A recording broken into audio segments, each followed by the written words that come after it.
stayed behind. And so we decided to room together. We became friends. And his name was David. And as the night progressed, I saw him pull out a Bible. And I thought, all right, another opportunity to take down a Christian. And so I said, David, you realize that book you're reading is horribly corrupt. And he says, well, do care to share? And I said, well, Jesus spoke in Aramaic, right?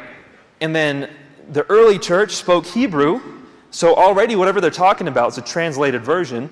But then the whole New Testament is written in Greek, so you've got a translation of a translation by the time you get to the New Testament.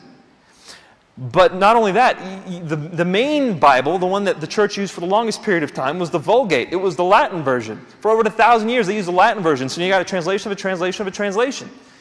And then from Latin, it went to German, and from German is where it came to English.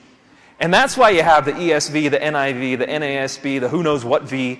You got so many Vs, you don't know which one of them is the Word of God. And David said, Nabeel, let me tell you something. We have in our possession today over 5,500 Greek New Testament manuscripts with which we can reconstruct the entire New Testament. And if we didn't have any of the Greek New Testament manuscripts, we have over 10,000 Latin New Testament manuscripts. If we didn't have any of them, we have 8,000 Coptic Syriac manuscripts. If we didn't have any of them, we've got 36,000 quotations of the New Testament. All of these by themselves are enough to recreate the entire New Testament.